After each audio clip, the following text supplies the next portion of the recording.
Bienvenidos todos al programa de educación y cultura Diálogos Compañeros de la Radio Germán Abdala. Producción y conducción militantes de Patria Compañera. Nuestras vías de comunicación: Facebook Patria Compañera, Instagram Patria Compa y Twitter Patria Compañera.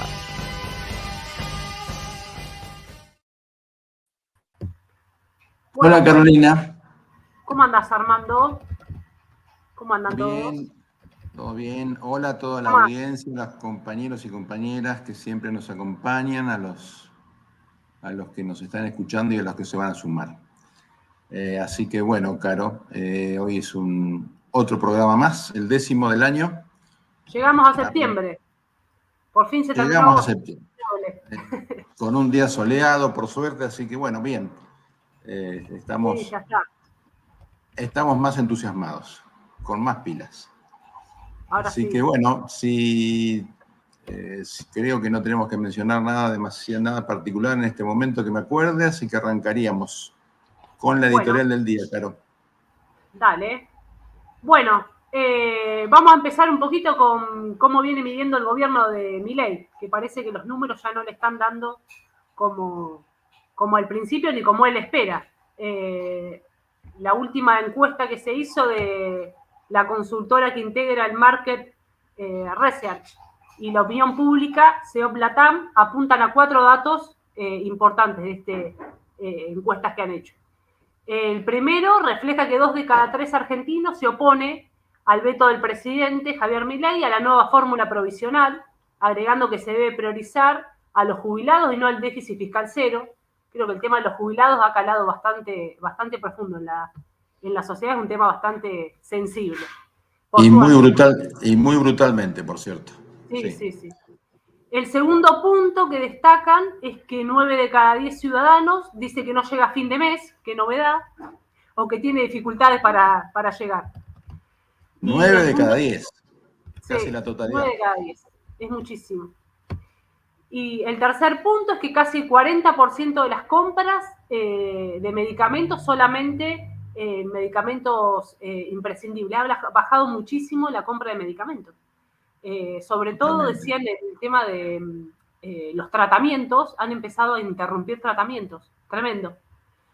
Y el punto número 4, que el 50% del consumo, que hay 50% menos de consumo de carne, o directamente que se dejó de consumir carne. Y que más de la mitad restringió el uso de luz, gas, cable, auto, etc. O sea, todos los servicios esenciales y los productos los alimentos esenciales también están reduciéndose al 50%, que es realmente es muchísimo. Es una reducción. Es espantoso. Sí. Y hablando de jubilados, recordemos la consigna del día. ¿Qué va a pasar con los jubilados? Sobre todo en la movilización de mañana, ¿los volverán a reprimir? ¿Se sumarán otras organizaciones? Bueno, todos los que tengan algo que aportar lo pueden hacer a través del chat de YouTube de nuestro programa. Carolina. Así es. Las manifestaciones van a continuar, sobre todo la protesta esta de jubilados que mencionabas recién, a pesar de que hoy se anunció un nuevo bono de 70.000 pesos para los jubilados de ANSES, que lo curioso es que ese bono de 70.000 pesos ellos lo cuentan como un aumento de jubilaciones, y no es un aumento de jubilaciones, es simplemente un bono que es excepcional, el mes que viene pueden no ofrecerlo. Es justamente para los jubilados que reciben la mínima, y ayer informaron sobre un aumento a jubilaciones, pensiones y asignaciones, pero solamente del 4%. No se pueden pagar, dicen, los servicios, los medicamentos, ni llegar a fin de mes. Imagínense menos un jubilado con el sueldo que tiene, que es mínimo. Y mañana miércoles, entonces, varios gremios y agrupaciones van a acompañar el reclamo nuevamente de los jubilados en el Congreso Nacional. Dentro de algunos gremios que van a acompañar está ATE, como siempre, la Asociación de Trabajadores del Estado, que se declaró este lunes en estado de asamblea permanente y movilización en toda la administración pública, y hoy docentes en Neuquén, y mañana y el jueves también en Río Negro y Santa Fe, que van a continuar contra los ajustes de Milei y están pidiendo ya el paro nacional, ¿no? Iniciar un paro nacional. La verdad que está Así bastante es. complicado. El panorama está bastante complejo. Sí, además es insostenible esta situación. Sí. Vos sabés que yo Porque vengo observando las últimas, en las redes sociales, las últimas publicaciones del presidente, que generalmente tenía bastante apoyo, y ahora ya hace algunas semanas que restringió los comentarios, solamente se ven los comentarios destacados. Y después, el resto de los funcionarios del gobierno, la verdad que antes tenías más o menos, era un comentario a favor y otro en contra. Ahora tenés 10 comentarios en contra y uno a favor. Mucho descontento se nota. Vamos a ver en qué se encadena eso.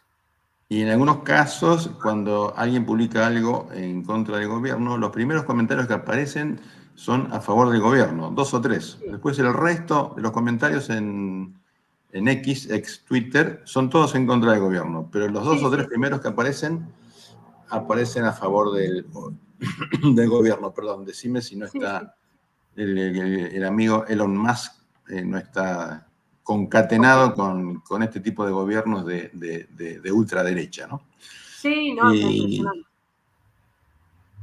Seguimos, Caro, con los 2 años del atentado a Cristina y el riesgo de perder el sentido de la democracia, de los 40 años de democracia, que por cierto tanto nos ha costado llegar hasta acá, ¿sí?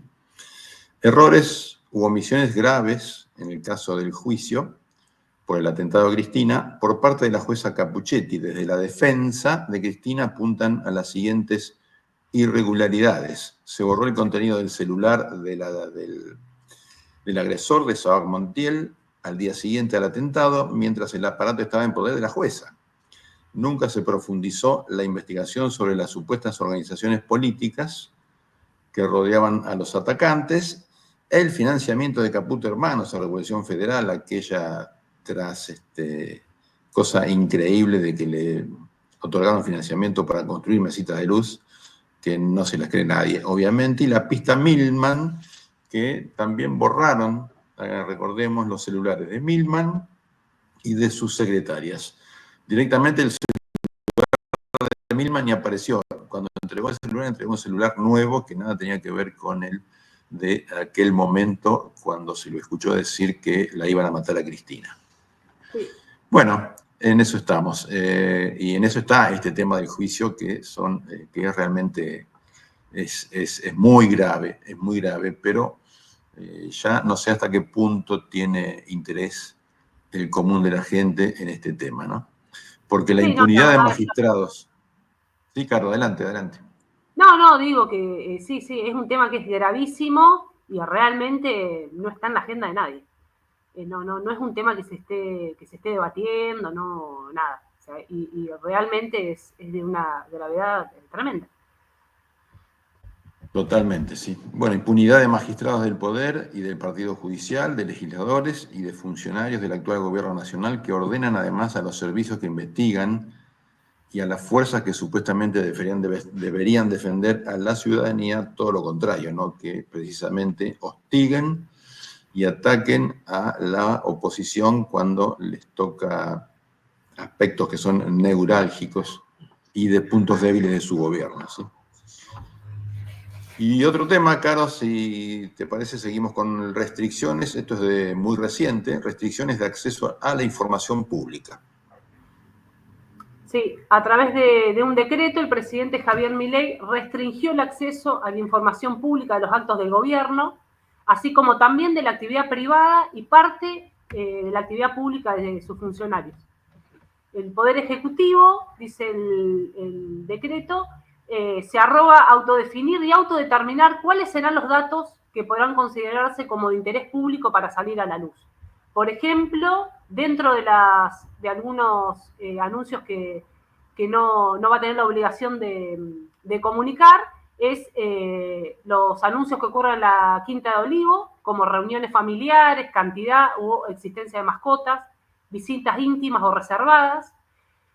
También se protege el secreto financiero y los datos propios o de terceros que maneja el Banco Central, sobre la base de la ley de entidades financieras.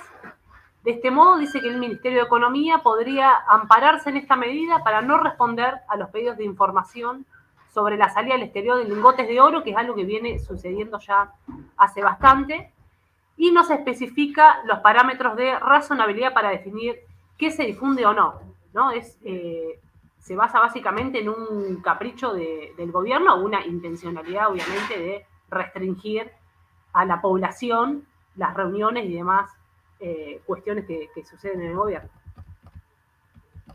Sí, más autoritario no se consigue, porque la verdad que nos retrotrae a tiempos de la dictadura, ¿no? Cuando el presidente, que era una dictadura por supuesto, hacía lo que quería y no tenía que consultarlo con nadie. Otro aspecto más que daña y socava los valores de la democracia, ¿no? Que era lo que hablábamos recién. Bueno, tenemos para continuar, Carolina, un video de nuestro columnista Joaquín Rumbo, estudiante de antropología de la UBA, que nos cuenta sobre la nefasta situación de la universidad respecto del desfinanciamiento del gobierno nacional para la educación, y pasamos a verlo. Rosana. Vamos, Ro. Hola Armando, hola Caro, ¿cómo andan? En la columna de hoy tenemos un nuevo capítulo en el conflicto de las universidades y la administración de Javier Milei. Esta vez el tema son las paritarias no docentes y docentes de las universidades. La administración del presidente Milei ofreció para el mes de agosto un aumento del 3% y para el mes de septiembre del 2%. Cifras que no conformaron a los gremios no docentes y docentes de las universidades. Esto profundizó el conflicto por el presupuesto, dando lugar a dos paros nacionales que se llevaron a cabo en el mes de agosto. El primero por 72 horas en los días 12, 13 y 14 de agosto, y el segundo por 48 horas los días 20 y 21 del mismo mes de agosto. Esto está generando mucha incertidumbre en torno al normal desarrollo de las actividades académicas del segundo cuatrimestre, que ya se encuentra en marcha. Además, ante el posible tratamiento de la ley, del proyecto de ley previsto para el próximo jueves 5 de septiembre, que consiste en ampliar el presupuesto para las universidades, los gremios de los que representan a los docentes y a los no docentes decidieron llevar a cabo un paro por 24 horas durante la jornada de hoy, martes 3 de septiembre, jornada que se va a llevar a cabo con movilizaciones frente al Congreso de la Nación para visibilizar el conflicto. En este sentido, quien ha intercedido para tratar de destrabar el tema ha sido el presidente de la Universidad Nacional de La Plata, el señor Martín López Armengol, que se reunió con el secretario de Educación, Carlos Torrendel, encuentro que se dio en el Palacio Pisurno, y el motivo de esta reunión, como dije hace unos minutitos, es interceder en el conflicto y poder avanzar hacia una solución en torno a la necesidad de mejorar los salarios para el sector docente y no docente de las universidades. Esto ha sido por ahora el capítulo que hace al conflicto entre las universidades y el presupuesto. Por otro lado, esta semana se van a estar dando desde ayer lunes 2 de septiembre hasta el viernes 6 de septiembre las elecciones de centro y claustro en la Universidad de Buenos Aires. Se van a estar llevando a lo largo de esta semana en las 13 facultades que conforman esta universidad. Se van a estar renovando la conducción de los 13 centros de estudiantes de la Universidad de Buenos Aires y los representantes de los estudiantes en los 13 consejos académicos de esta universidad. Bueno, Caro, bueno, Armando, esto ha sido las noticias universitarias por ahora. Cualquier cosa los vamos a estar manteniendo al tanto. Gracias. Muy bien, muchas gracias a Joaquín por tu información, que fue muy precisa y que también nos está marcando la cruda realidad de las universidades, Caro. Sí, el conflicto universitario que no cesa, no para. Parecía que había frenado un poco, pero parece que continúa y bastante caldeado está todo el tema ahí también en las universidades. Se suma un sector más a los reclamos contra las políticas de ajuste del gobierno de Milei, ¿no? Totalmente. Bueno, si te parece, Caro, Rosana, pasamos a actualidad.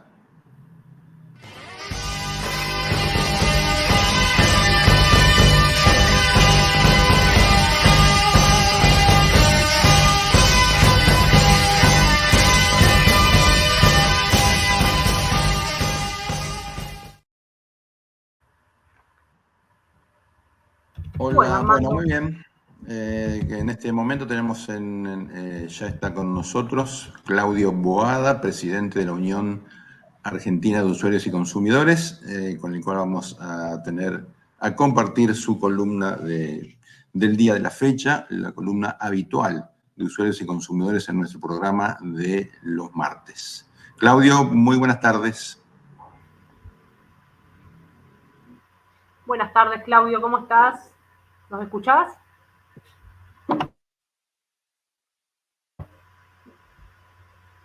Claudio, ¿nos estás escuchando?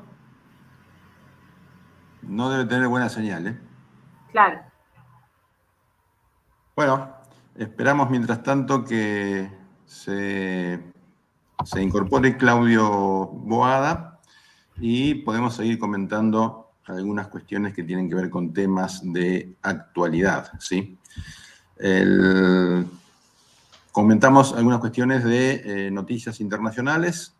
En Brasil se juega quién va a gobernar en la era digital en los próximos, el mundo digital en los próximos tiempos. Recordemos que hay una medida de un juez de Brasil, ¿sí?, que le reclama a Elon Musk de la red X, antes Twitter, ¿sí?, porque dictaminó que el monopolio debe pagar multas por no tener un representante legal en Brasil, y como el empresario no respondió a los pedidos de justicia, bloquearon a X en todo Brasil, y para poder cobrar impuestos a estas empresas globales que son además las más grandes evasoras.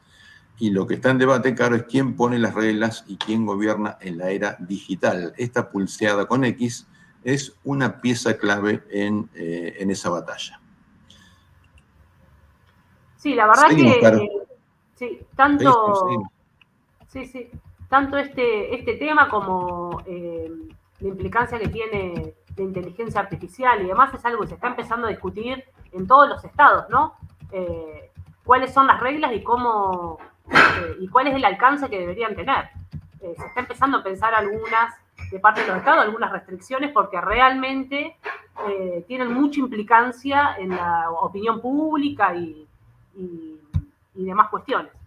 Tenemos el caso en Argentina de Milei, donde dice que es posible que se firmen contratos con empresas como Google para provisión de servicios. En su nube pasaría a estar toda la operatoria del Estado, el sector legal, la salud, la educación, los datos económicos a nivel nacional, provincial y municipal. Creo que yo algo había comentado una vez en una columna de educación, que en uno de esos viajes a Estados Unidos ya lo había presentado Javier Milei a esta iniciativa de incorporar estas plataformas por lo menos a la administración pública y a cuestiones educativas. Y en Brasil, Bolsonaro firma un contrato a largo plazo con Microsoft para lo mismo. Y Lula ahora está tratando de buscarle la vuelta para poder terminar para poder terminar con este tipo de contrato que es bastante avasallante, pero bueno, obviamente que una vez que esos contratos están vigentes es muy difícil después retrotraerlos, ¿no? Y además tengamos en cuenta que hay empresas de este tipo que tienen más poder que los propios estados y que manejan una cantidad de capital y de dinero inclusive superior al Producto Bruto Interno de muchos países. Y esto sí que trae realmente un problema y una disputa de poder gigantesca, ¿sí? Pero bueno, es una novedad además que esto haya ocurrido, porque no es habitual, digamos, que los gobiernos se paren de manos ante los abusos de estas empresas. Y hoy leía precisamente que también generó mucha preocupación en las Fuerzas Armadas de Brasil, porque muchos de los sistemas que usan las Fuerzas Armadas para comunicarse, para capacitarse y para realizar diversas tareas, dependen de esta empresa de X, porque no solo es X, digamos, para comunicarse, digamos, así inmediatamente, sino que también tienen una serie de programas y de plataformas que las Fuerzas Armadas se las utilizan para su tarea. Y esto le habían mostrado muchísima preocupación las Fuerzas Armadas por esto que estaba pasando. Bueno, seguimos, si te parece, Caro, con algunas perlitas sueltas que nos han quedado para comentar. Bien. Bueno, no sé si querés que vayamos con las perlitas o querés que directamente presentemos el video de la doctora que también ya teníamos preparado, como vos te parezca. Bueno, perfecto. Sí, no hay problema. Vamos con el video de la doctora y vamos con ella, con la placa, y luego la presentamos, ¿sí? Bien, damos inicio a las entrevistas.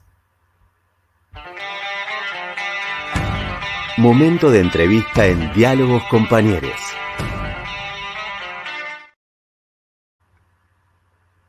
Muy bien. Entrevistamos a la doctora Belén Marueli, doctora en Ciencias Médicas de la Universidad de La Plata. Transitó su residencia en el Hospital Alejandro Korn de Melchor Romero, realizó un doctorado en Salud Mental Comunitaria en la Universidad de Lanús, es referente de salud mental en SUTEBA, donde coordinó áreas ad hoc de varios distritos del gremio en provincia de Buenos Aires. También integra el movimiento de la desmanicomialización en Romero, directora ejecutiva de salud mental en el Hospital Alejandro Korn, y con la responsabilidad de cogestionar y conducir los procesos de adecuación institucional en el marco del programa Buenos Aires Libre de Manicomios. Avanzamos entonces, Rosana, con... Tan deseada que nos había quedado pendiente el programa pasado, que no quedó con el tiempo, así que hoy la tenemos acá. Muy bien.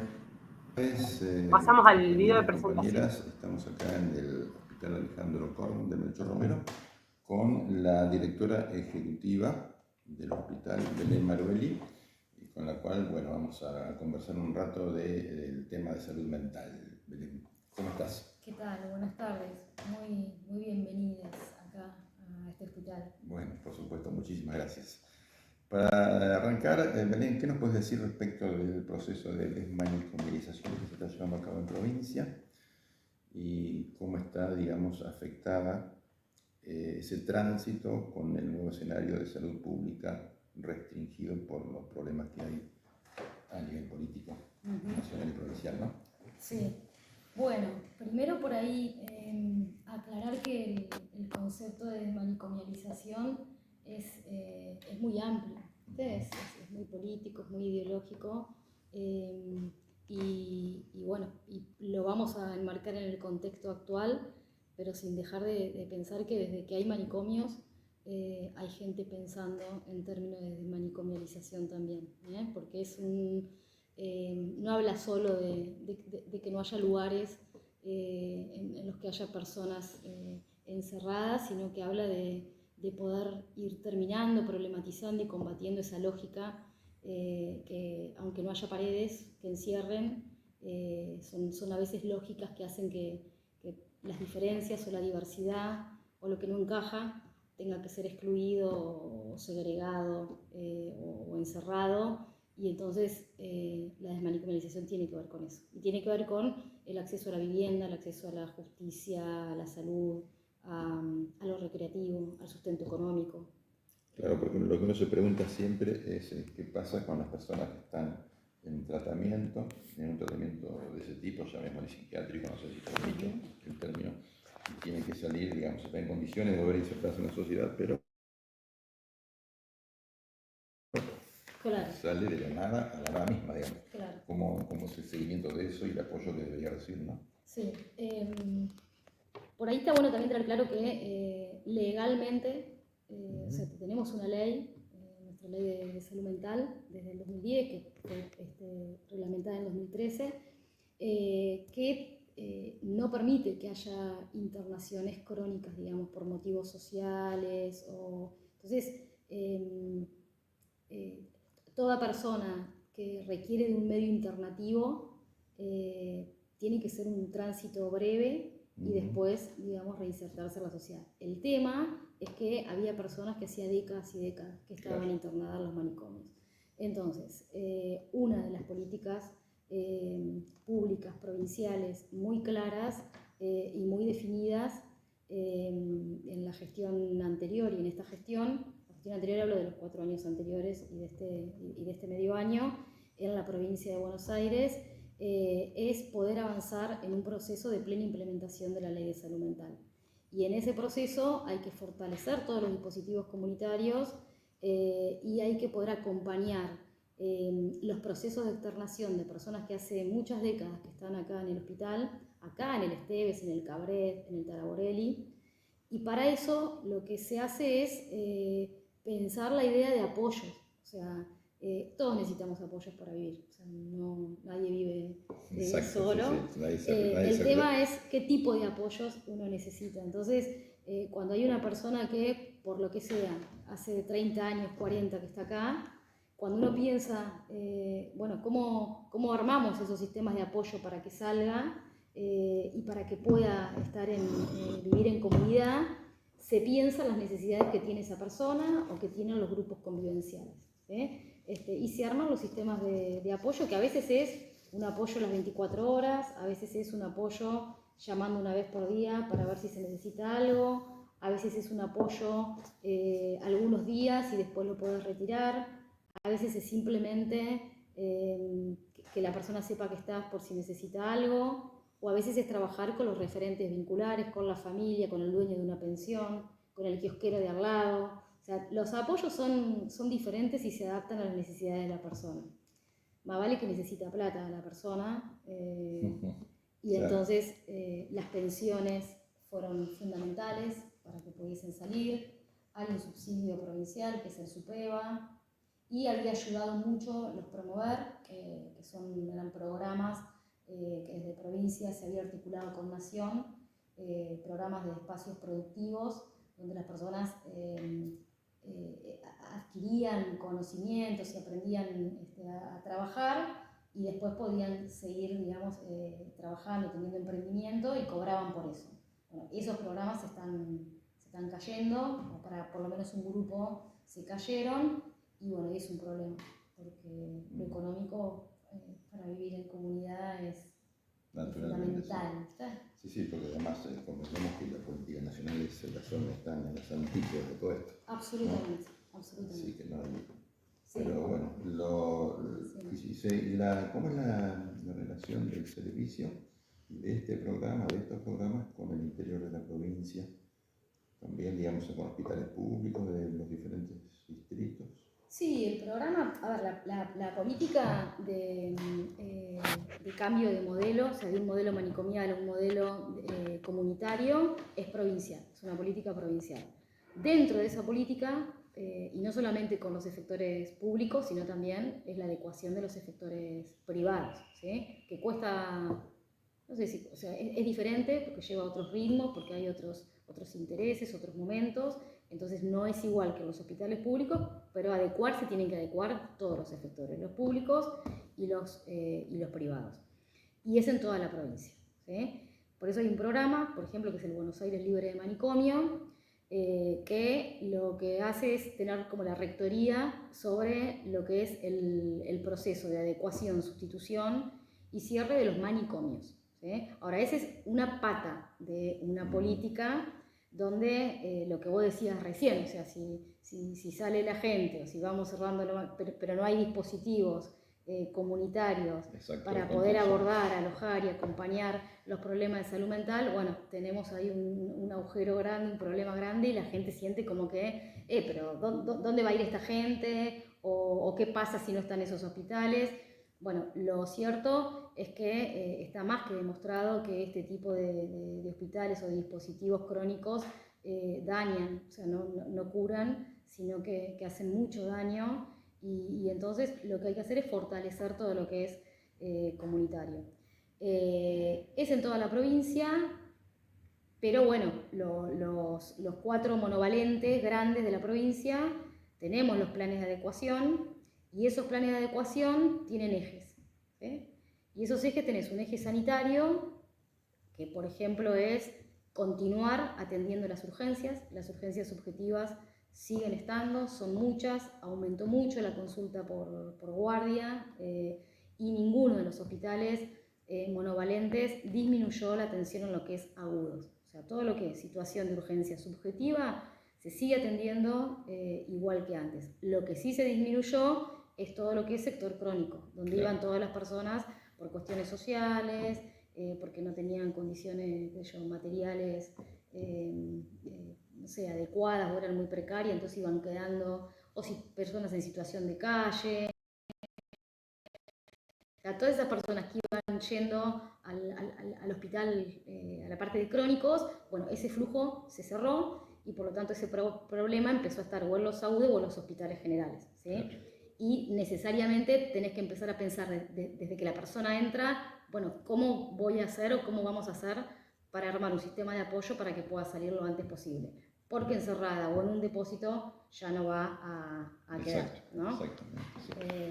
Bueno, los planes de vivienda también son fundamentales porque necesitas que viva, todos tenemos que vivir en algún lado, así que algo que para mí es nuevo y fundamental es pensar planes de viviendas para que personas que hace décadas que están y que como parte de un proceso reparatorio puedan tener acceso a hogares, digamos, a viviendas construidas por el Estado.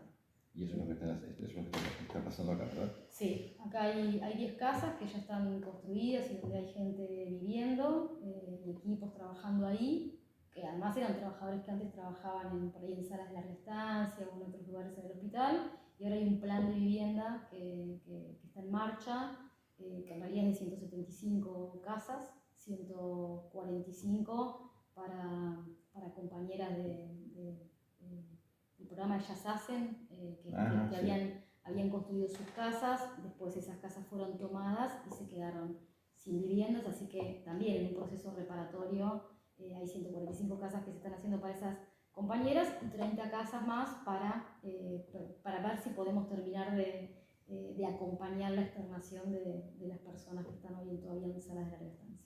Qué bueno, sí. Qué bien. Escúchame, yendo al tema que en parte le tocaste el otro día, que tiene que ver con la ansiedad, la depresión, y vinculado a eso, a la situación por la que atravesamos no hace mucho tiempo respecto de la cuarentena y la pandemia, ¿sí? Cómo es el tema de la salud mental en lo que hace no sé si la prevención o cómo atacar directamente esa problemática, porque bueno, sabemos que está afectada directamente la vida cotidiana, ¿no? Sí. Sí, bueno, la conversación que armamos el otro día acá en el teatro, que para nosotros es fundamental también porque una de las cuestiones claves de la desmanicomialización desde los monovalentes es la apertura del predio a la comunidad, o sea que estos predios testigos de tantas vulneraciones empiecen a ser lugares cada vez de mayor acceso a derecho de toda la comunidad y que el barrio se vaya adueñando de los espacios verdes y de edificios que dejan de ser sala y entonces hacemos aulas y del teatro, que es donde se hizo esta charla que vos me decís el otro día. Bueno, nada, soñamos con un teatro popular, comunitario, que sea abierto a toda la zona oeste, y conversar estos temas en el teatro y con toda la comunidad nos parece fundamental porque, bueno, uno de los, no es de ahora, ¿no? Pero el capitalismo, el neoliberalismo,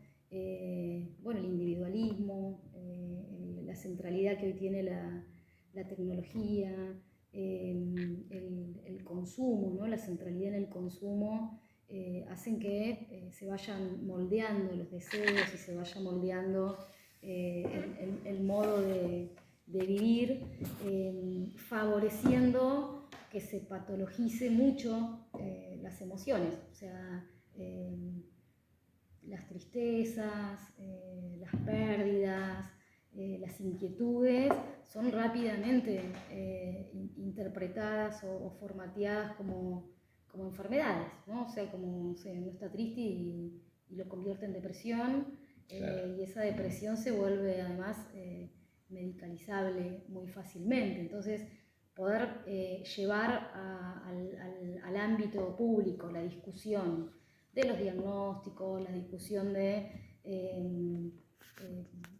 sin banalizar las situaciones graves, ¿no? Que todo el tiempo están llegando, porque hay muchas situaciones de consumo muy grave, de violencia. Los equipos de salud alojan todo el tiempo situaciones que van siendo muy complejas, pero bueno, creo que la medicalización de la vida y ese pensar con categorías de diagnóstico lo que nos pasa y las vivencias, bueno, son un problema que está bueno poder profundizar y debatir más comunitariamente, ¿no? Sí, tal cual. Y además, digamos, la cuestión de la tecnología que lleva a que son todos los sectores más jóvenes y ahí más todavía, ¿no? Totalmente. Que lo que preocupa porque se va diluyendo la cuestión de la vida social y de la construcción colectiva. Absolutamente, absolutamente. Bueno, el otro día conversábamos bastante de eso en este espacio, en este conversatorio, de la importancia de crear territorios existenciales que nos permitan construirnos como seres colectivos, ¿no? Y bueno, por ahí un poco yo contaba eso, que el poder haber descubierto esos territorios, incluso en un lugar como que durante tanto tiempo muy oscuro y muy sórdido, y con mucho sufrimiento, bueno, es lo que te salva, ¿no? Pero lo colectivo no solamente diciéndolo, digamos, sino el hacer colectivo, me parece que es una salida y que además es posible, absolutamente. Sí, con las tecnologías, los compañeros que compartieron la mesa profundizaron bastante ahí en ese debate, y creo que es uno de los, en el campo de la salud, de la educación también, y en el subcampo de la salud mental creo que nos tenemos que meter más y capaz que hasta estudiar un poco más el tema de las tecnologías, porque hoy se vuelven centrales. Sí. Fundamental. Sí. Bueno, Belén, muchísimas gracias por tu aporte y seguramente te vamos a seguir molestando en el futuro respecto de estos temas que son parte importante de nuestra realidad. No me molestan en absoluto, muchas gracias por venir y bueno, a disposición para conversar y construirnos, compartirnos. Gracias. Buenísimo. Bueno, la verdad un tema interesante y que viene aumentando las estadísticas de consultas de salud mental y demás a nivel mundial, viene aumentando muchísimo, así que un tema para trabajar. No te escuchas, Armando, estás muteado. Perdón, muy explícita y muy clara la explicación de la doctora Belén, a pesar de que en algunos momentos se escuchaba bajito, pero bueno, quedó también a disposición para seguir charlando sobre este tema que tiene, por supuesto, muchas aristas. Vamos entonces, ahora sí, con la columna de usuarios y consumidores, con Claudio Boada, que ya está con nosotros. Hola, Claudio.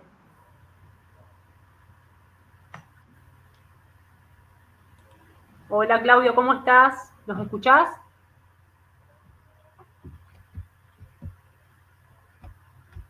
Bueno. No tenemos suerte hoy. No. Está nos dijo que estaba con el celular, pero Claro. debería, aunque sea, debería escucharnos. Pero no está pasando eso. Intentamos una vez más. Claudio, ¿nos escuchás?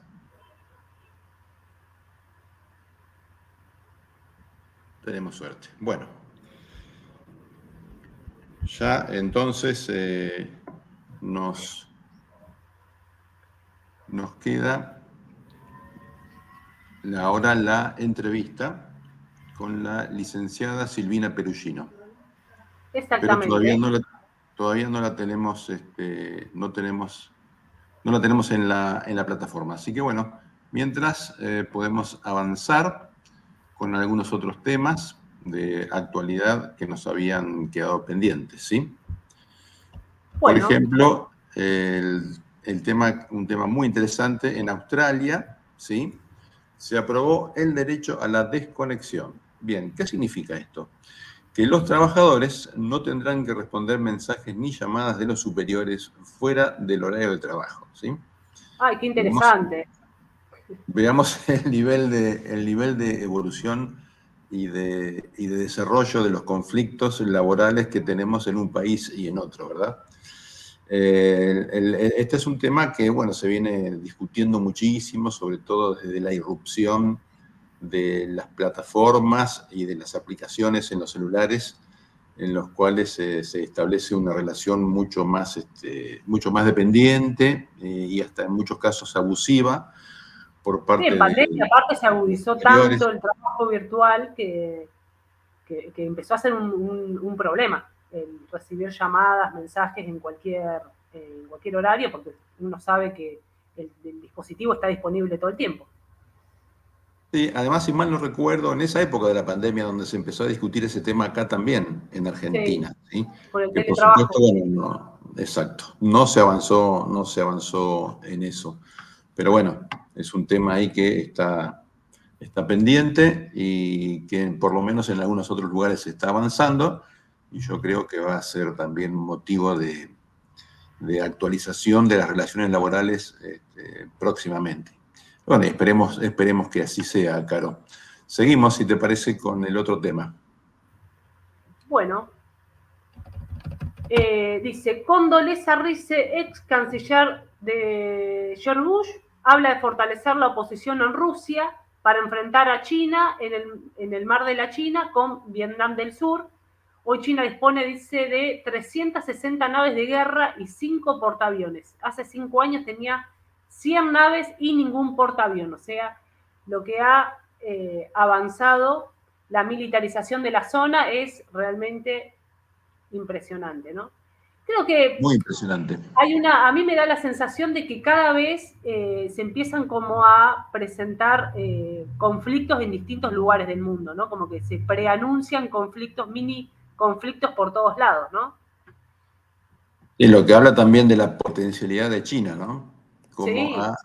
digamos, lo que a cualquier otro país, o sobre todo a los países latinoamericanos, les demanda lustros o décadas llegar a ese nivel de desarrollo armamentístico, China lo hace muchísimo más rápido. También que, bueno, es una potencia fenomenal y es lo que nos muestra esta pequeña noticia. Bueno, ya está con nosotros Silvina Perugino, ¿sí?, quien está a cargo de la Secretaría, ¿sí?, de Mujeres y Diversidad de la Municipalidad de La Plata. Le damos la bienvenida a nuestro programa. Bienvenida. Hola. ¿Cómo ¿Ahí me estás? escuchan? Sí, perfecto. Perfectamente. Hola, ¿cómo están? Bien, muy bien. ¿Y vos? Muy bien. Bien, muy bien. Acá estamos. Bueno, vamos, Caro, con la primera pregunta o el primer tema para charlar con Silvina. Bueno, primero quería consultarte cómo se viene posicionando la Secretaría de Mujeres y Diversidad ante el contexto nacional y especialmente ante este gobierno que no solo desconoce los movimientos feministas, sino que ha eliminado el Ministerio de Políticas de Género y ha ido anulando de a poco políticas que aportaban más derechos en esta materia, ¿no? Si bien se conserva en provincia de Buenos Aires, bueno, hay un contexto nacional bastante complicado en esta materia. ¿Cómo se posicionan ustedes? ¿Cómo lo ven? Bueno, en La Plata parece que nunca podemos tener la alegría completa. En la elección anterior, cuando habíamos recuperado el gobierno nacional, independientemente de después el balance que podemos hacer una vez transcurrido, bueno, obtuvimos la victoria a nivel nacional, a nivel provincial, con el primer mandato de Axel Kicillof, y en La Plata lo que nos pasó fue, no sé si recuerdan, pero habíamos hecho una buena elección en las PASO y después perdimos. Así que nos quedamos con un sabor amargo, pudimos trabajar fuerte con el Ministerio de Mujeres, pero bueno, ahora que pudimos recuperar por fin la ciudad, nos queda esta deuda a nivel nacional y este triunfo de este gobierno fascista y colonial en manos de Javier Milei. Así que bueno, nos pasa esto, ¿no? Es el acontecer, es así. Estos son los hechos y en esta realidad tenemos que andar. Por supuesto que tiene algún nivel mayor de complejidad, pero nunca las gestiones en los distintos niveles del Estado son sencillas, siempre hay unos niveles de complejidad. Así que pese a eso, asumimos el desafío con mucha responsabilidad y también con cierto grado de alegría, ¿no? Hay que decirlo también, ¿no? Porque el contexto es adverso, pero la verdad que ahí podemos retomar a Jauretche, nada se puede hacer también si no ponemos un poco de alegría, si no nos sobreponemos a la situación adversa. Con respecto a la cuestión del gobierno nacional y del recorte de políticas públicas, mira, nosotras tenemos, por un lado, no la suerte, sino tuvimos el hecho que el pueblo de la provincia de Buenos Aires eligió el proyecto de Axel Kicillof para que continúe. Ese proyecto, además de mantener el Ministerio de Mujeres de Provincia de Buenos Aires, que como ustedes saben está a cargo de Estela Díaz, además de mantener ese ministerio además tiene un programa que se llama Comunidades sin Violencia, que lo que hace es transferir recursos económicos a los municipios para que también puedan tener equipos interdisciplinarios de abordaje de las violencias. Perfecto. Así que ahí ustedes tengamos en cuenta que Provincia de Buenos Aires tiene prácticamente la mitad de los habitantes del país. También. Es una provincia muy extensa, muy grande, pero además tiene muchos habitantes. Así que tenemos una gran parte de la cuestión que quedó pura y exclusivamente en cabeza de Provincia de Buenos Aires y que Provincia de Buenos Aires está dando las respuestas acordes a la problemática de los casos, del abordaje de casos. Tenemos algunas dificultades, por supuesto. Una dificultad grande es en lo que refiere al programa acompañar esta cuestión que se anunció hace unos días, que es este recorte del programa que era de 6 meses a 3 meses.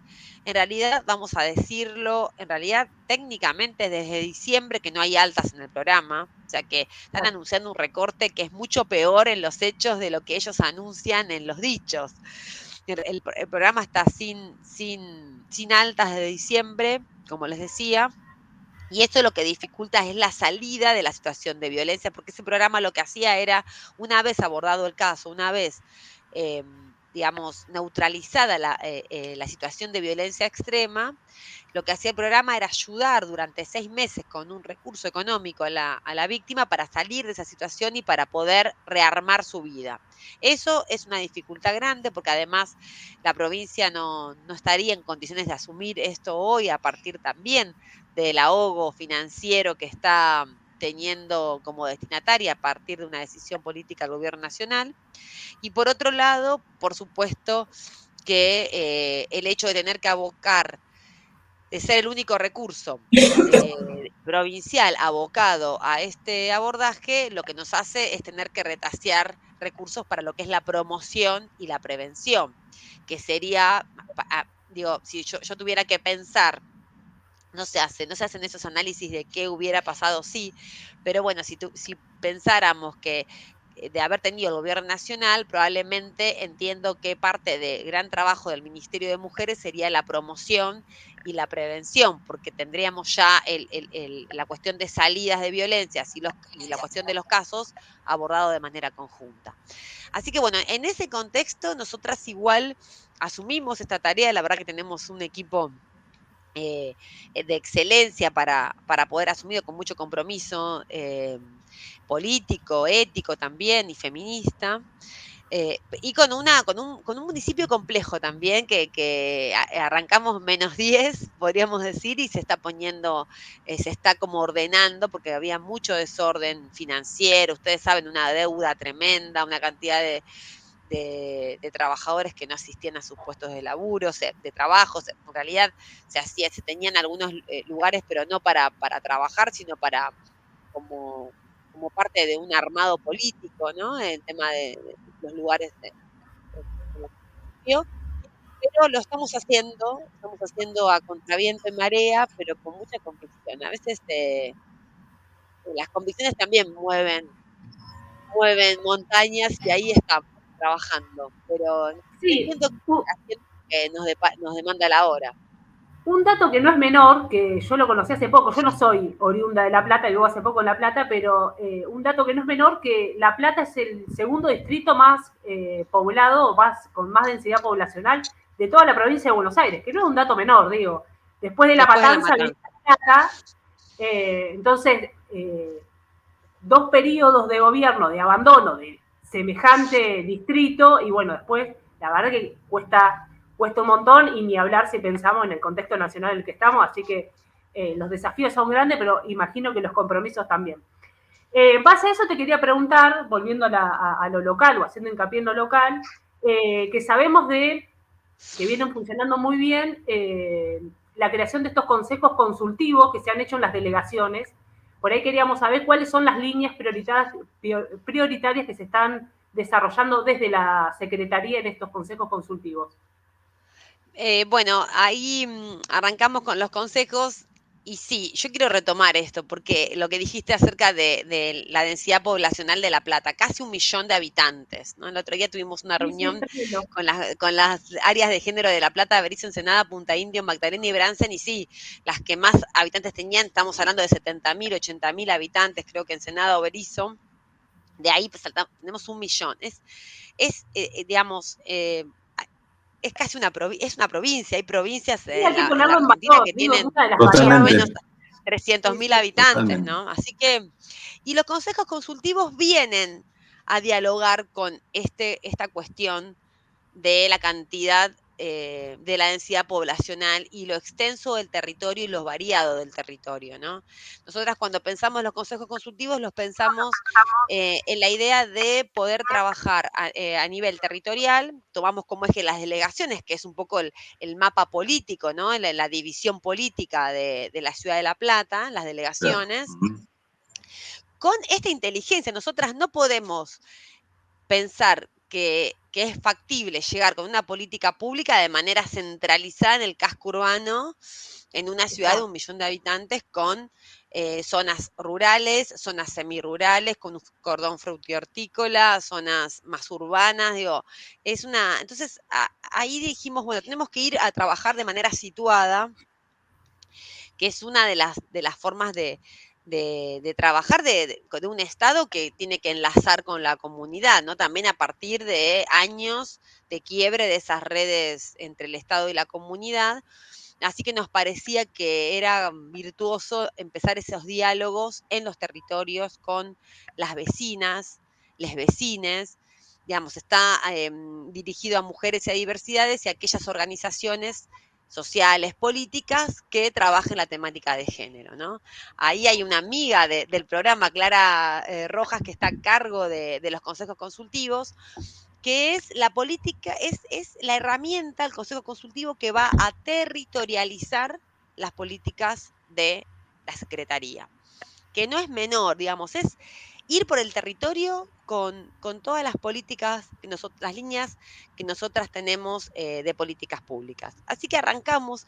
Hoy yo no quiero equivocarme en el número, creo que inauguramos el número 12, son 21 delegaciones, creo que vamos por la 12, nos faltan 9.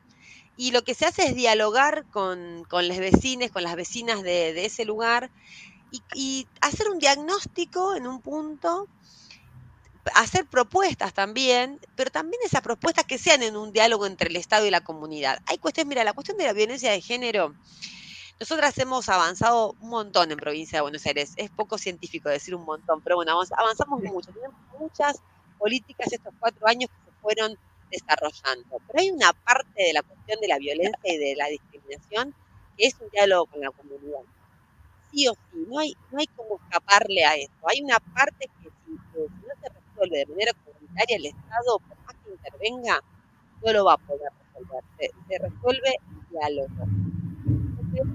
Los vecinos, las vecinas, ¿no? Se resuelve pensando qué significa la violencia de género, en qué prácticas está enquistada, cómo hacen los varones para poder replanteárselas, cómo hacemos las mujeres y las diversidades para estar atentas a esas situaciones y poder prevenirlas antes de que llegar cuando ya es demasiado tarde.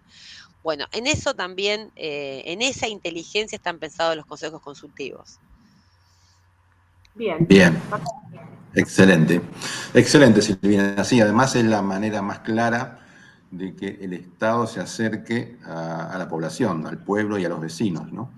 Y salir un poco del esquema de pensarlo todo desde una oficina, sino ir a intercambiar, a discutirlo con la gente, con los vecinos y con el pueblo. Un poco en desuso la palabra pueblo, digamos, pero bueno, está bueno que así suceda. Aparte, mira, yo te voy a decir una cosa. Nosotras, el parte del problema de el triunfo de este gobierno a nivel nacional que hoy tenemos, tiene que ver con una mirada peyorativa y una cuestión acerca del Estado, ¿no? Como una crítica al Estado, y creo que parte de esa crítica tiene que ver con la falta de puentes con la comunidad. Porque también a veces desde los gobiernos populares cometemos el error de hacer el planteo, bueno, esto el Estado lo tiene que resolver todo el Estado. Nosotros queremos un Estado grande que resuelva todo, que esté en cada rincón un Estado. Y ahí en ese desarrollo de esa idea de ese Estado grande, que por supuesto que estamos a favor de un Estado grande y queremos un Estado que solucione los problemas, pero ahí cuando el discurso solo habla del Estado y de ese Estado que lo querés hiper grande y que resuelva todo, una contrapartida, ¿viste? Cuando te sobregirás en una situación, ¿no? Como el sobregiro es, bueno, quiero que el Estado me resuelva el 100% y si no, no sirve, ¿no? Y además, en ese desarrollo de ese Estado se pierde el lazo con la comunidad. Se pierde el lazo con la comunidad y se pierde la idea de la organización comunitaria, social, política, territorial, que también tiene que tener su vida propia y tiene que tener su desarrollo propio más allá del Estado. Y ahí hay que enlazar. Digo, eso también es peligroso a veces cuando nosotras mismas nos subimos a esa cuestión de ese Estado que todo lo puede. No, el Estado puede muchas cosas, pero sin la comunidad el Estado no va a poder nada, y creo que parte del problema político que tuvimos es esa concepción, a lo mejor, ¿no? Muy centrada, digamos, en el Estado, y que dejó de mirar las organizaciones libres del pueblo, como dicen algunos autores, y es una linda expresión. Exactamente, sí. Además, bueno, que el Estado deje de pensar solo en los negocios. ¿Cómo, Caro? Claro. Digo, volver a fortalecer los espacios de participación ciudadana, la importancia de eso que por ahí perdimos, sobre todo en pandemia, digo. Ahí no, claro. Un poco. Bueno, sí, todo esto sumado al tema de la pandemia, que todavía yo creo que todavía estamos empezando a transitar los efectos en términos sociales de la pandemia. Hay que reconstruir mucha red, mucho lazo ahí. Sí, algo que se dejó de hablar, como que nadie quiere, todos fingimos demencia con el tema pandemia, pero digo, generó algunas dificultades que todavía nos cuesta hacernos cargo y transitarlas y ver cómo lo resolvemos. Bueno, Sí, Silvina, discutir la sobre verdad, hermosa charla. Muy Bueno, clara. gracias por la comunicación. Gracias por la comunicación. Ya te Bueno, volveremos a invitar, estemos Silvina, y estando en gracias. contacto. Encantada, Tal cual. gracias. Dale, Muchísimas un gracias. abrazo. Bueno, y ahora sí, Armando, ya estamos llegando casi. Muchas tropas riendo en las calles, con sus muecas rotas cromadas, y por las carreteras valladas escuchas caer tus lágrimas.